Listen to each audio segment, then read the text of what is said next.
Howdy, howdy guys. Let me just pull you up on my screen. Let's hope Facebook is cooperating today. Yes, I am about 15 minutes early because I found out that I have to go and represent my group for Scouts at not too far from now. So I need to kind of start, and it's going to be a short one today just because I need to drive across town to go to my meeting. So, let's get started. Today we're going to be talking about watercolor pencils. And there's all kinds of them on the market. I'm going to use Derwent Inktense, but I'm first going to show you what we're using today. So, these products, this you can find in this shop, and this is soon to be in the shop. So, this is the Catherine Pooler's Dots and Scallops. I like this because it's got rectangles with dotties around the edge, so all the rectangles have dotties, including this little one. And then it has scallops that fit in between, so they make great for matting and things like that. This one looks like basically like a postage stamp, so you can use that with that postage trend right now. This is the Postage Pals Portrait Set by Sweet November Stamps, and this is coming to the shop soon. And we're going to be using the little girl and the little teeny kitty for that. So let's put those aside. I've already die cut a piece of watercolor paper since we're using a water medium today. I needed to have that ready. So let's get a couple of containers of water here ready. I'm just going to grab my water bottle, and we're going to need a clean and a dirty water. I'm not going to use all that much water. You don't need a lot when you're using kind of a smaller area. So there we go. And then let me introduce you to Derwent Inktense pencils. So I have to tell you, I have been looking for these in my craft room for like ever. And for some reason, I never checked under my bin of greenery that I use for photo props, and there they were. Yeah, so it took me long enough. So for my pencils, what I did is I actually made cheats. I wanted to make sure that I knew what the colors were. So everything's kind of labeled at the bottom. This is just on watercolor paper that I would typically use. And then, of course, all my pencils here are ready to rock. We have a few broken, but that's okay. So watercolor pencils, at least these ones here, can definitely be used with a traditional sharpener. Okay, so I just use my Statler. It's my favorite one. And you can use them kind of in two different ways. So what you can do is you can sharpen them and take the pigments and put them on a palette and use them on a palette. So just sharpen and whatever you get. The only difference with that is that you might have wood shavings in it. So it's kind of up to you. And then you can use them direct to paper, which we're going to do today. So, and each company is going to have a different array of colors and different ways to offer them to you. So we're going to use these ones today, and see if we can fit them on screen here. I'm not sure if this will fit or not. We'll find out quickly, won't we? I might have to set my water off to the side. Okay. So, and I can't really push this back any farther. So let's start with our background. I think we'll start with the background here. Let me pull you in a little closer because this is a fairly small image. There we go. Okay. So again, you can use your swatches to make sure that you're using the color that you want to. I'm going to go purple just because you guys know purple is my favorite color. So I'm going to look through these. I got a couple of purples. I think we'll go 740. So all of these ones are labeled on the barrel. I just have to find the right one. There it is, 740, and this is mauve. So with these, I'm going to lightly color. So I've changed the position of the pencil in my hand. So if I was going to use it like a pencil, I might hang on to it like this. But if I want a lighter touch, I'm going to use more of the side of the pencil than anything, so I'm going to hang on to it a little bit differently. This just allows for less pressure and more contact of the pigments off of that tip. So I'm just going to start by almost like adding a shade of purple across. Here we go. And I'm going to go down here and we're going to color across. I'm not going to go in like super tight to my characters. I'm going to use the water to pull color and pigment into those areas more closely so I don't cover up anything I don't want to. So again, I'm just using my pencil on its side to apply color. I'm going to go a little bit underneath her right there. So this is going to make for a nice light wash of color versus something where you've added a great deal of pressure and pigment. Okay, now we need a paintbrush. I'm going to go somewhat small. Okay, get my paintbrush wet here. Because this is a background in fairly large area, I am just going to be sloppy about it. And I'm kind of taking the paintbrush and kind of agitating it so I pick up the pigments off of that paper. Almost like scrubbing it. Now watercolor paper is made for lots of water, so a little bit of scrubbing per se. I'm not doing it very roughly, I'm just doing it very lightly.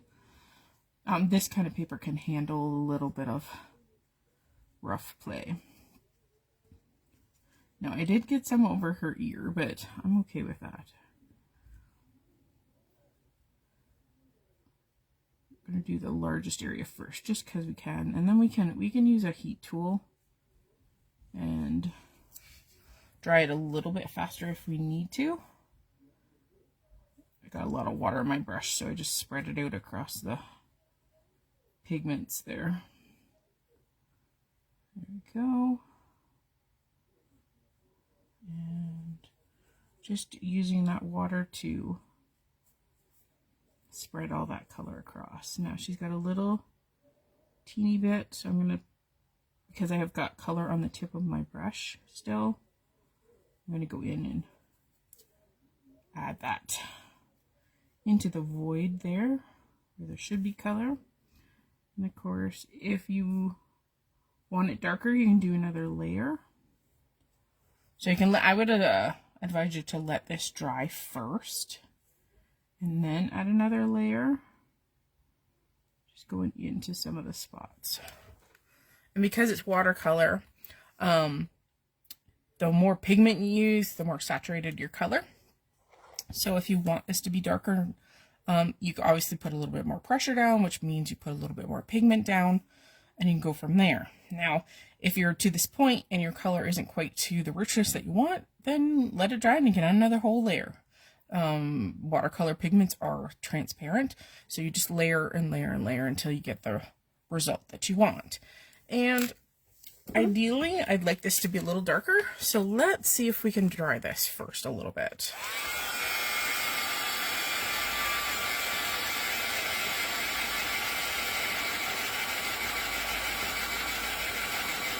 Quick and easy heat tool. Sometimes I even go in and heat the back as well. This will help keep your paper flat. Okay, so I'm going to go in again and do the same thing that we did. We're going to add a little bit more pigment over top. You can do small circles or swipes, kind of in this fashion here. Just depends on how much pigment you want. So if you want more pigment, you're going to add a little bit more pressure. And that, of course, is going to leave more pigment on the surface of your paper. There we go. Now, to get a smoother effect like we want kind of in our background, I'm going to go across the whole thing. If you wanted to concentrate a little bit more color, let's say almost have a halo effect around your characters, you could actually go in with your pencil and use it and kind of do an outline and then pull that pigment out away from the character. But this is going to allow for a smoother application and more even color distribution across the back of that image. And of course you can do one color, you can do multiple colors all at once. So if I wanted, say, a gradient of purple, we could have done dark purple to a medium purple to a light purple, all by just scratching on that pigment. And it makes for a really nice blend because the pigments are dry. So, hello, Beth. Sorry, honey, I had to go live a little bit early today, but I'm going to transfer this over to our YouTube channel probably tomorrow and be available for replay, as silly old Facebook has decided that nothing can be saved for longer than 30 days. So I will transfer that over for anybody who's watching on replay or coming in a little late and wants to kind of go back to the beginning and get a feel for where we're headed. Thanks for joining me today. Appreciate that.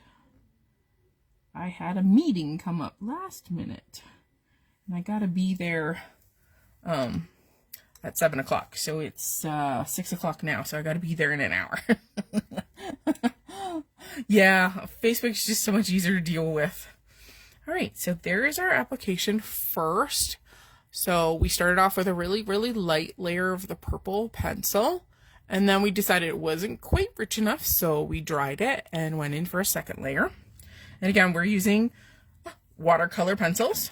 Okay, these are so fun.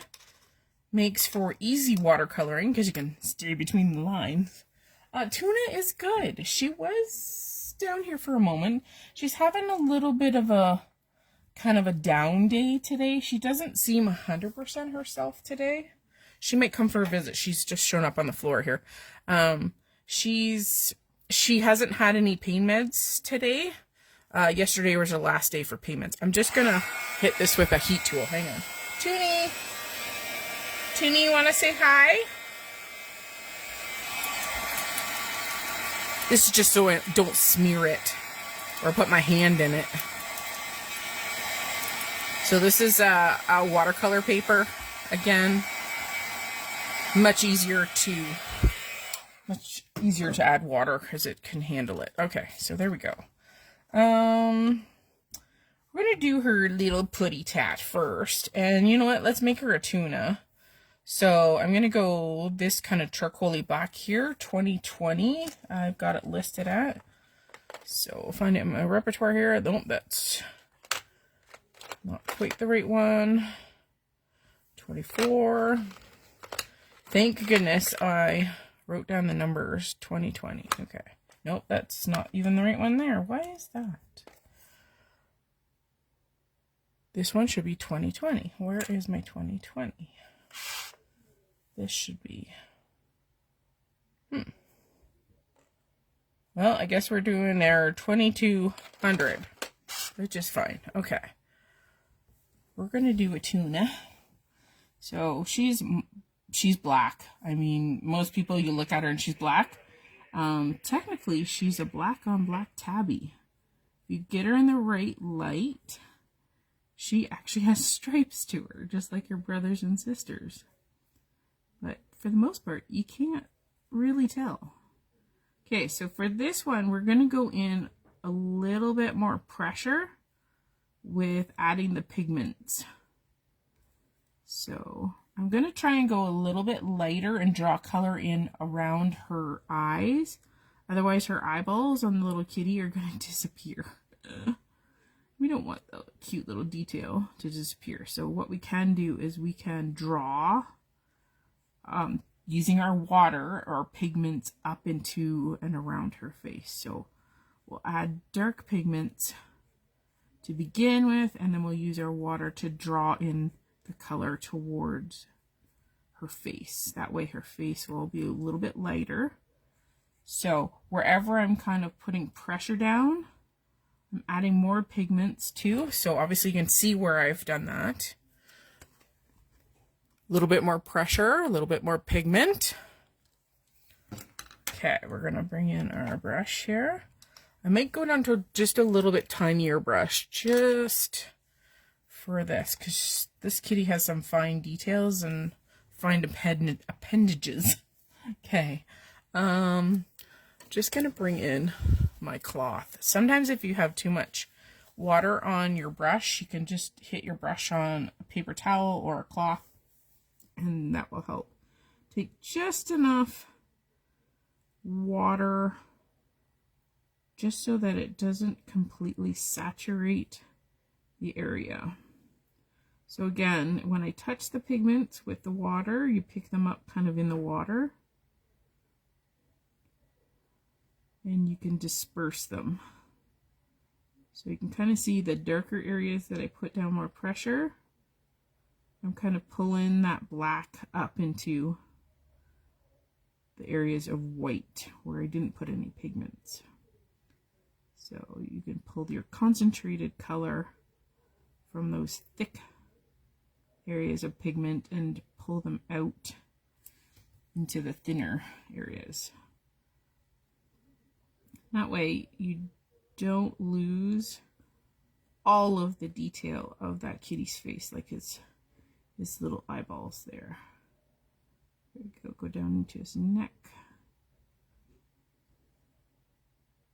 So watercolor is obviously much different than a lot of mediums like markers and things like that. The nice thing with watercolor is that you can layer and layer and layer. So if you don't want to start off really dark like this, you can start off with a light gray layer and then add the darks or the shading into it. So that's the nice thing about pencils like these. And of course you can start like faces and things like that. You can start with a really light layer, and we're going to do that. We're going to do skin next. So I'm going to go in and pull in an 1800. That's the color.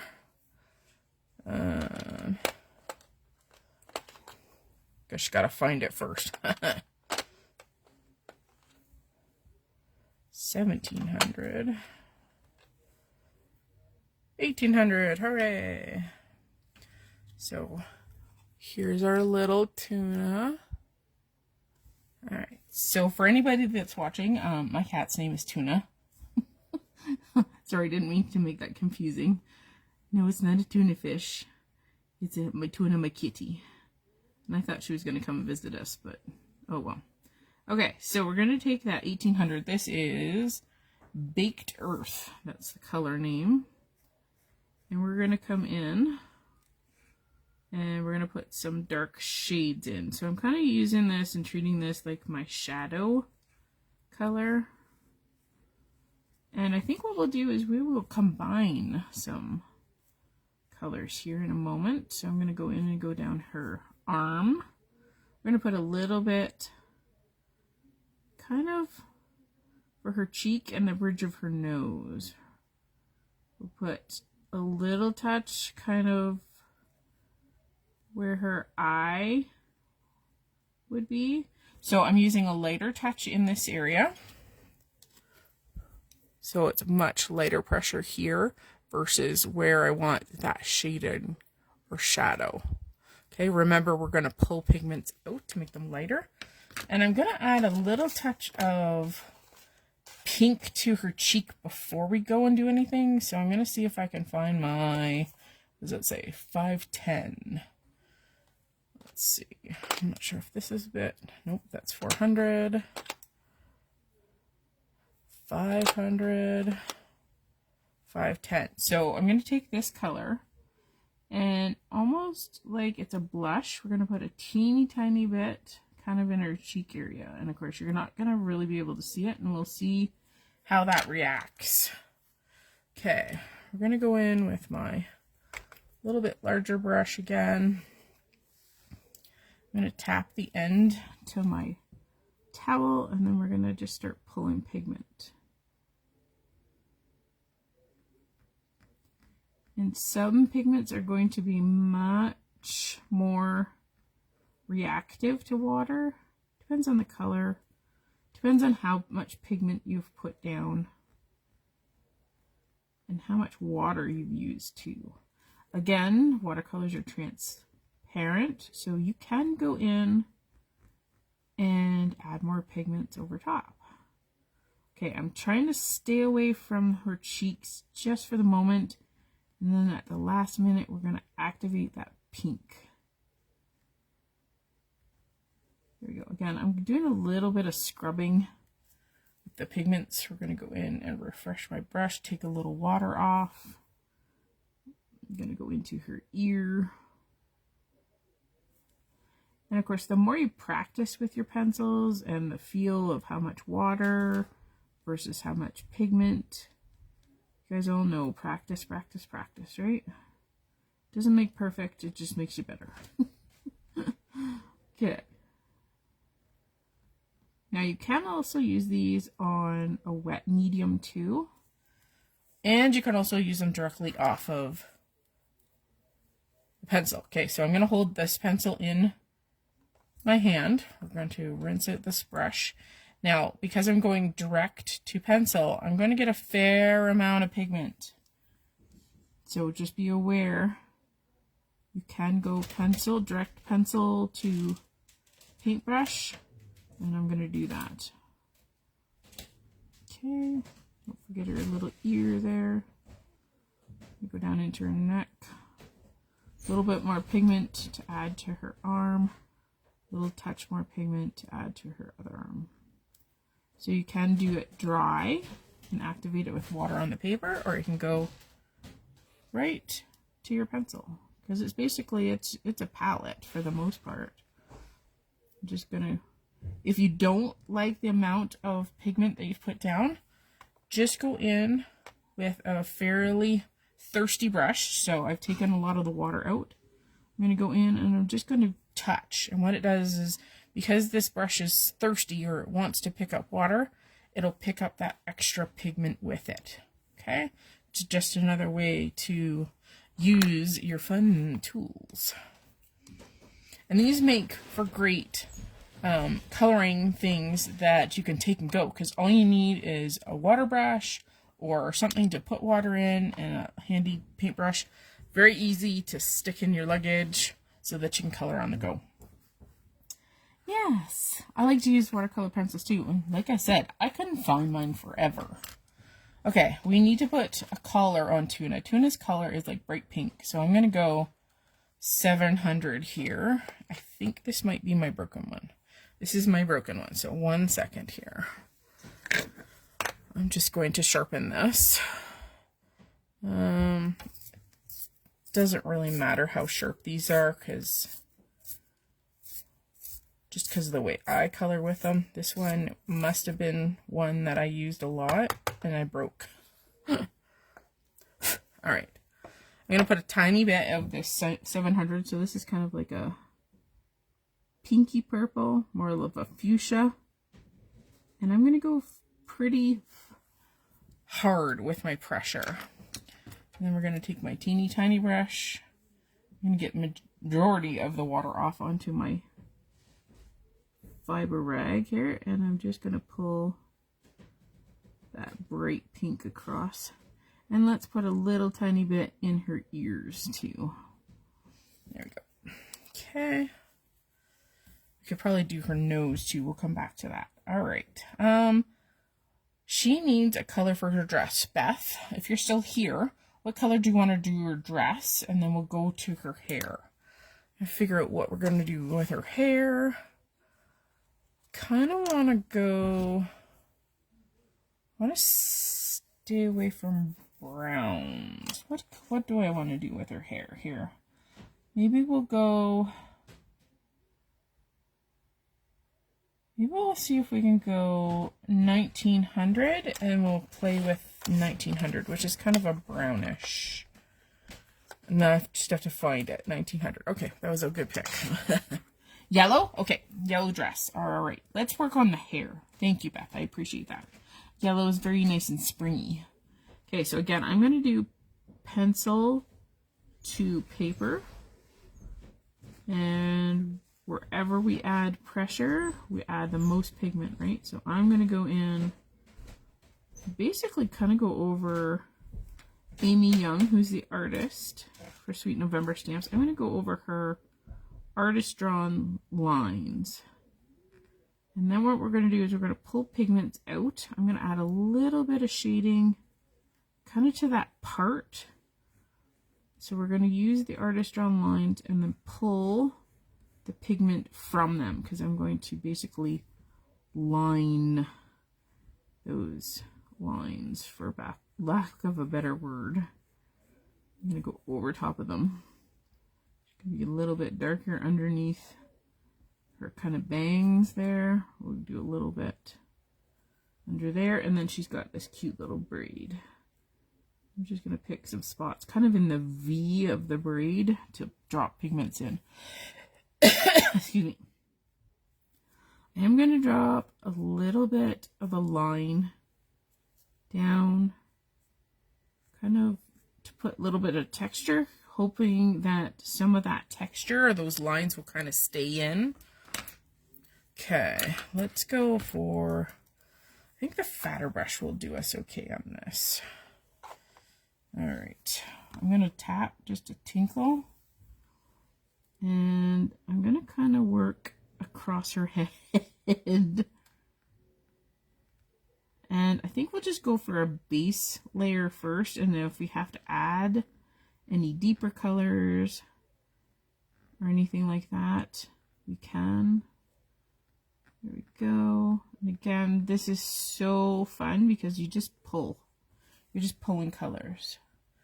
A little bit of water off my brush there, just so it doesn't become too flooded.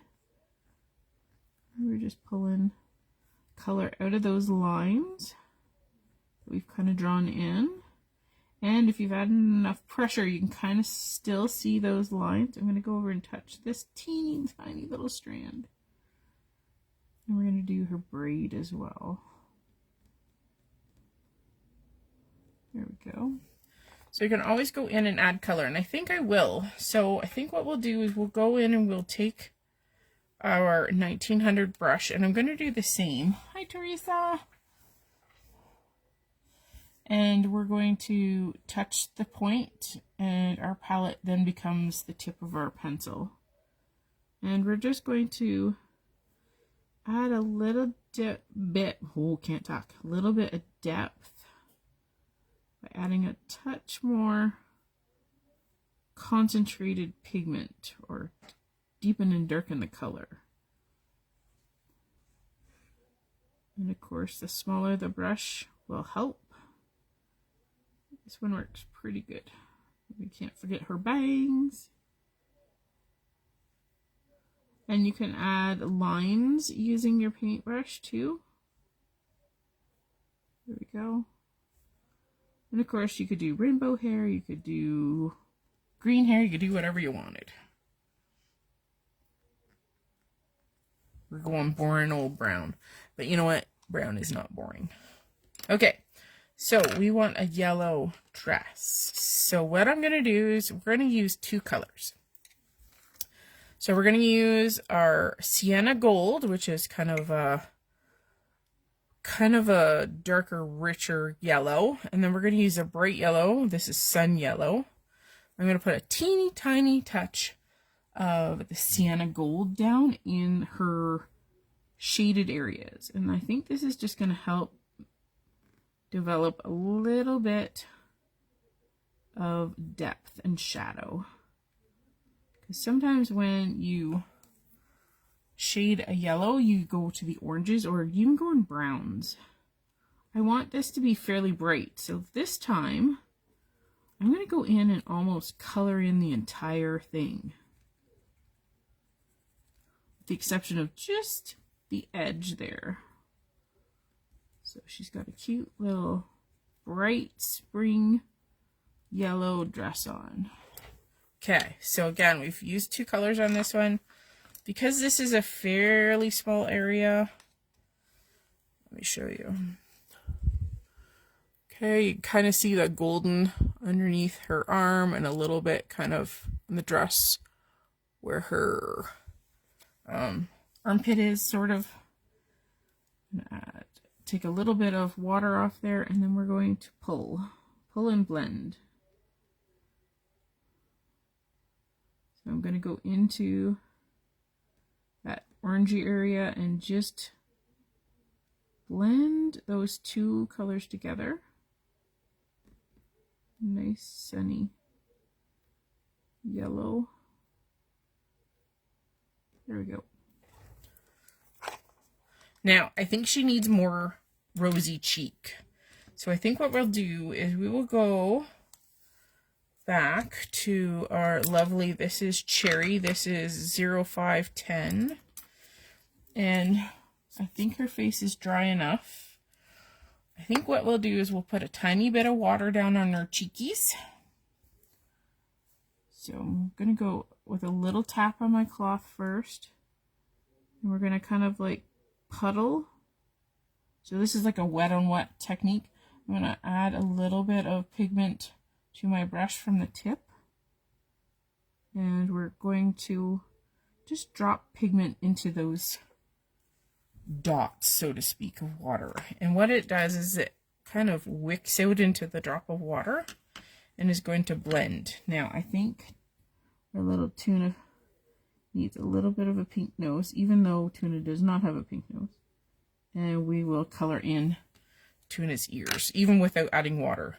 So see how the wet on wet, the pigment has wicked into those drops of water, and it's going to be a little bit softer. It's still not going to be like, they're not going to turn out to be like harsh round circles on her cheeks, but you know, that's okay. So there we go. Something really, really simple. What we could do is add maybe a little bit more red pigment to her hair and make her kind of like an auburn. So I'm going to go,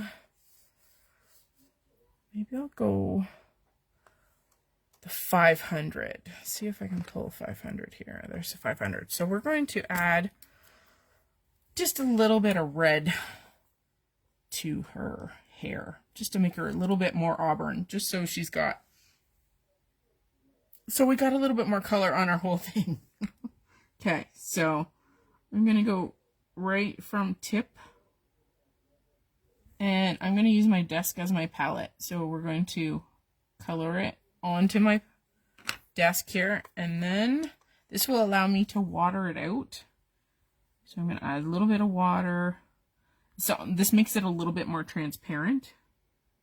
So we can go in with just kind of like a hint of like a auburn, or almost a kind of a strawberry red color.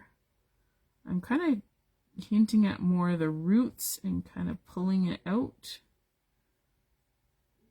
Just adds a little bit of something to her hair so she's not so brown, because having her face so neutral and her hair so neutral that sometimes it just kind of washes you out. So we're just going to add a touch of strawberry in there. She's cute. She needs some cute hair.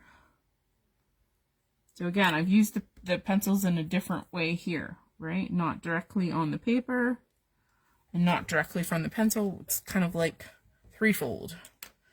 So there we go. So now her hair is a little bit more interesting and kind of stands out from her face too, with just that little bit of color.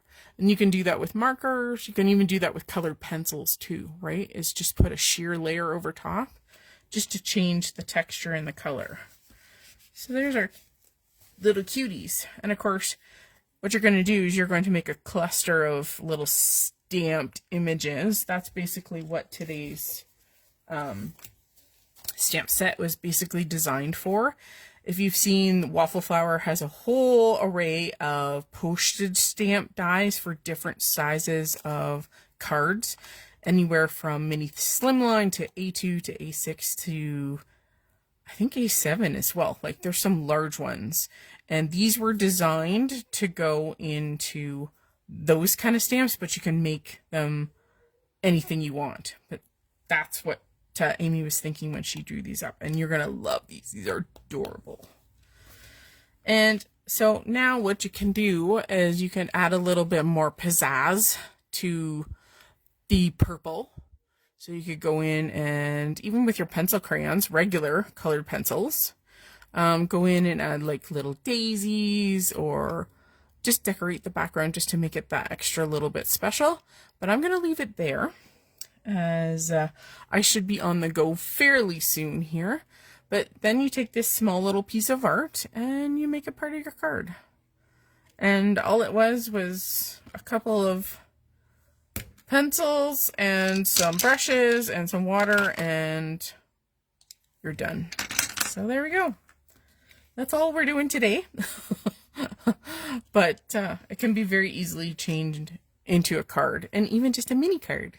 You could put a pretty purple and yellow pattern paper in the background or make an alcohol looking one that might be really neat, or maybe some kitty toys stamped all around.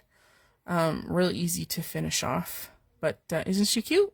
Yeah, her and her little tuna. Awesome. Thanks so much for joining me today. I will transfer this over to our YouTube channel probably tomorrow. I will be away for the next couple of Sundays. I am going to Ontario. We're taking Scrap and Stamp to Kitchener, Ontario, to Scrap Fest this week. So if you're in the area, please don't hesitate to stop and say hi. Hi, Louise. Yeah, I'll see you at Scrap Fest, Teresa. So until then, I will see you guys soon. So again, I'll probably be 3 weeks because I'm staying in Ontario to be with my mom for a couple of weeks. But until then, I will be back. All right. Take care, guys, and go and get crafty, or at least go and paint or color something anyway. Bye, guys.